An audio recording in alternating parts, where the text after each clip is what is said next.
You are listening to the Effective Statistician podcast, the weekly podcast with Alexander Schacht and Benjamin Pieske designed to help you reach your potential, lead great science, and serve patients while having a great work-life balance.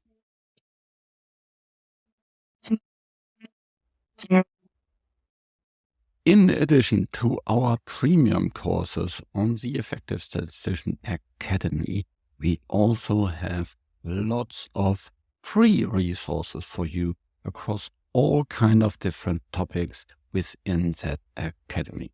Head over to theeffectivestatistician.com and find the academy and much more for you to become an effective statistician.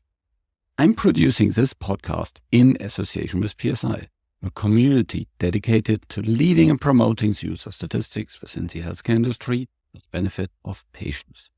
Join PSI today to further develop your statistical capabilities with access to the ever-growing video-on-demand content library, free registration to all PSI webinars, and much more. Head over to the PSI website at PSI.org to learn more about PSI activities and become a PSI member today.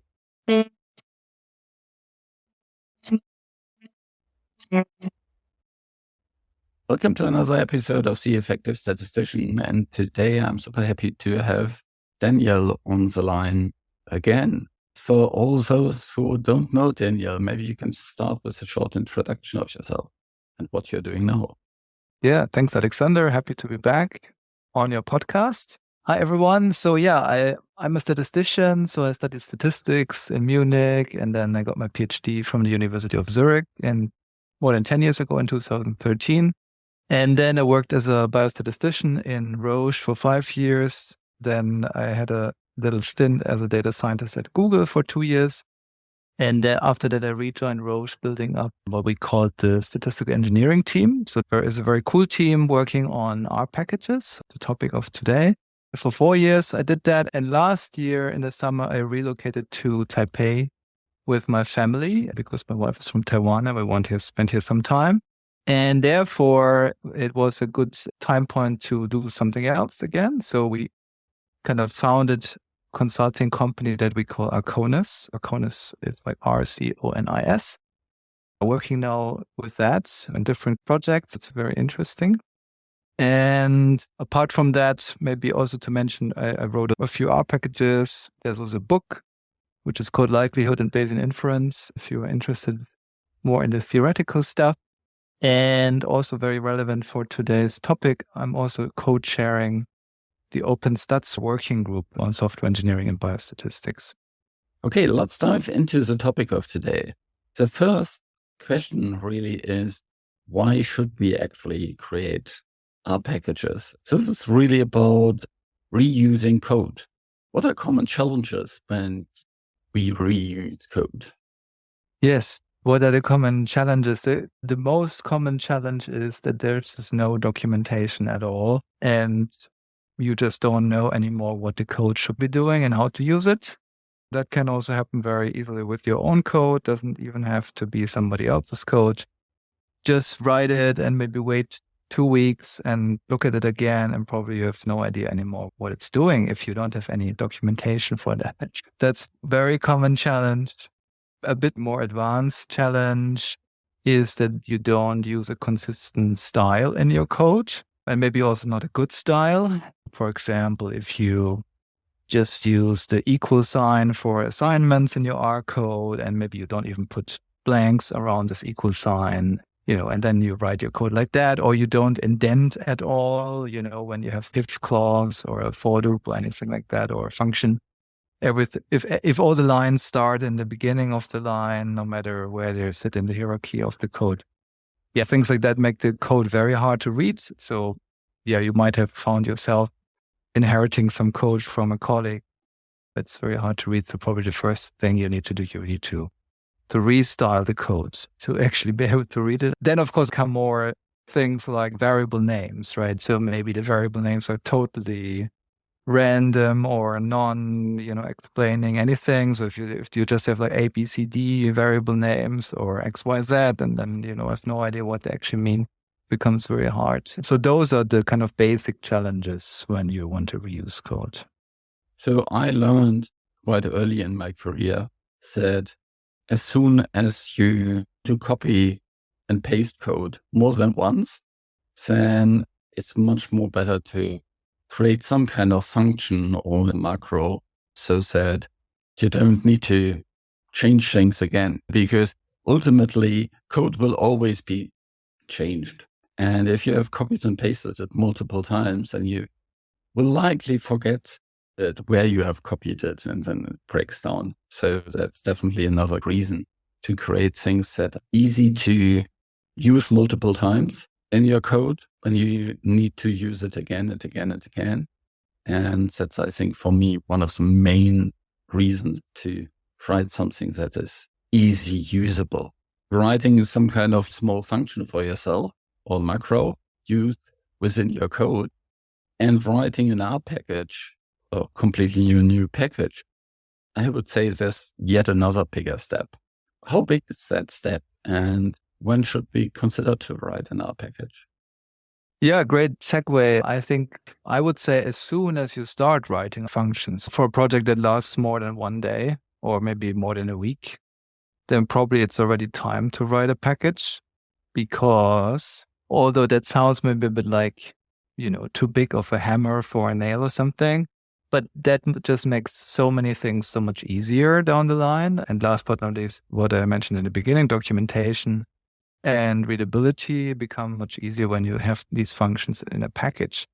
Nowadays, the step is actually quite small, because nowadays there are so many tools that make your life easier to create the package that it's actually, not a big step anymore, right? So, for example, what kind of tools, right? There's, for example, the very beautiful use this package. So like use this, the two words just together. And you can just create a package with that very easily. Package structure, right, which is just a collection of files and folders that follow the convention of R packages. Makes it very easy. Or just in RStudio, most people still use RStudio as the IDE of choice, and there is a menu button that you can say, I want to start a new package. So it's super easy, right? It's not like 20 years ago. And one additional thing that will be very helpful for you in this package is that you can also write tests very easily for your functions. You need to make sure that the code still works in the future, and that might be a future where the versions of packages that you rely on have changed. Maybe therefore something doesn't work anymore. You need to see that in the tests, because the tests are failing.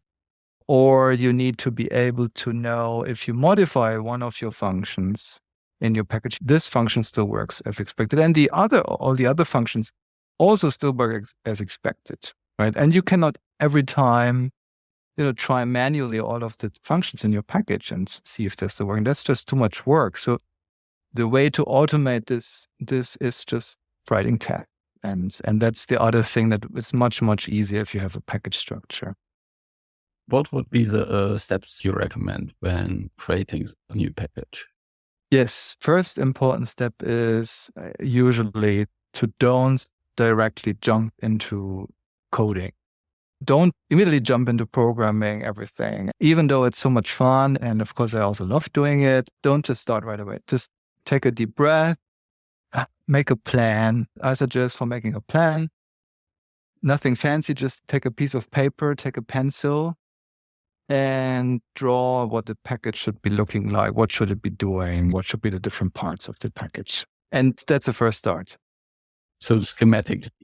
So have a sketch of how your package would look like. Will it go into the package? What will happen within the package? Will it be delivered back? What are your expectations? Yeah. And then think about what kind of functions there are in the package. Maybe give them boxes around each function, give them some kind of name that says what it's doing. And then you have little arrows, for example, between the functions, and you say which function calls the other function, or which function gives something to the other function, like a pipeline of steps or something. Yeah, just try to visualize it, like a little machine that you want to build, like a Lego machine or something. How should it be working together? And that would be the very first step. And then once you have that, I would also not immediately start with the package writing, but I would have an intermediate step always start with the prototype, right? And for this prototype, you can basically reuse all of the functions that you might already have from before, right? I often call this design doc because that's from my Google time. People always talked about design doc in Google. So design doc is basically can just be like a marked document or quarter document nowadays, where you explain your thoughts, where you basically translate your pencil and paper drawing into like a little prose text. And then in between, or maybe at the end of this document, you have the function and prototypes. Basically, you have the function code that you think might work, and you make sure that the stuff actually works, at least in this very first version, right? When you basically run the document and you run the code, you have examples at the end, and everything seems to work out well. So there will be an intermediate step. And again, that can be very much, of course, recycling what you already have in terms of functions, if you have them already, or some of them. And then you're ready to really start with the package coding. That's kind of the start then, yes. Once you have all your codes together, you mentioned creating tests for that. Where does that fit in? Let's say basic knowledge about this is that you basically have a tests folder in your package structure. In a tests folder, you typically, because you use that as the infrastructure for the tests, then you mirror the structure of your R folder. The R folder has, for example, one or multiple functions in each file, and then you have the equivalent test file in this tested folder. And then basically you have the structure that for each function you have maybe one or multiple tests, that basically run the function, right, on a given set of inputs that are predefined in the test, right, that you basically hard code in the test. And then you compare the result of this function call with your expectation. That's kind of the structure. So let's make an example. Let's say you have a function that adds up two numbers. Then your first test might be, please add 1 and 1 together, and I'm expecting that this will equal 2. That's the idea of the tests, right? The cool thing is that you can run all these tests automatically very quickly and see very quickly if the stuff still works as you expect. Or you get a warning if something goes wrong. This red flag that something doesn't work anymore, and that's very important. Then you can check why is it not working anymore, and you can fix it, right? Yeah. Speaking about fixing, this is all open source. So you at one point want to put it on some kind of open source file system so that people can use it. How does the open source communities get to know about this new function so that more people than just you can use it? Yeah, great point. The best way typically nowadays is to use github.com for uploading those packages. There's also a few other alternative venues like GitLab or Bitbucket and so on. So I don't want to make advertisement for GitHub too much, but it is a very good service and it's free as long as you use it for public repositories. So basically open source repositories. And that's can be the first step to really put your package there because other people can see it. Other people can make comments. Other people can file issues. So basically if they have a question or if they maybe used your package and discovered a problem or a challenge or something, they can get in touch with you via this website, which is easier than sending you an email and other people can also see it. So that's a good advantage. And then how to make this known to the community. Of course, nowadays, LinkedIn is a very good place to make a post about your package. There's maybe also other venues like Mastodon or X or Blue Sky. So basically the social networks can be used for this, social media networks. And of course, you might also consider more traditional pathways to make your package well known, like writing a paper about your package. If it's a bigger package, a more important project for you, that can also be a very good way. And there's, for example, the R journal. In the R community, there's the Journal of Statistical Software, a bit more general than just R. And there's a few other journals like that as well. And that can also be very impactful. Yeah.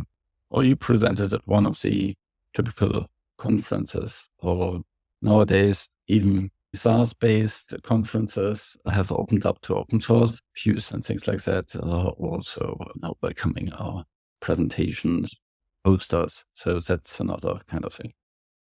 There's this thing with can you create something yourself for an R package that you have? Yes, that's a lot of fun. That's a very R community kind of specialty thing that people started at least 5 to 10 years ago already, started to create this kind of hexagons that are kind of logos for the R packages. Nowadays, there's even R packages to create these hex stickers. For example, one is called Hex Sticker. But you can also use any kind of graphics program or Inkscape for SVGs to create those. And then you can use that in your package website or presentations. It's very nice. It's a lot of fun. And people actually print those stickers on sticky paper, and then you can hand it out in conferences and so on as well. So, yeah. Yeah, I think that's a very nice, fun community things that you can do. Now, last question. How can Arconis, your company, help in creating such packages? Because I think this is a pretty useful thing for companies to invest in. And it's also very nice to outsource work, delegate work, because typical packages that you would use again and again, well, delegate that. Super nice and easy thing. Yeah, maybe before coming to Arconis, I want to mention one other important resource for package building the right way. Of course, the right way is subjective as well, but there's the so-called Open Stats guide that we published a few months ago. You find it on openstatsware.org/guide.html. So that's an opinionated kind of checklist that you can use to go through your package. It talks about what kind of important documentation steps are there, what should you do for the tests, what should you do for what we talked about, GitHub, or those kind of things. So yeah, I think it's a very good resource, and it's short. It's not like a book that, for example, our OpenSci, also a very good place, our opensci.org, has a very good book on this topic, but it's very long. So it might be a little bit daunting to read through all of that, but OpenStatsGuide is very short. So I would definitely recommend it as a first stop if you want to check. Now, coming to your question, of course, there's also not just Arconis, right?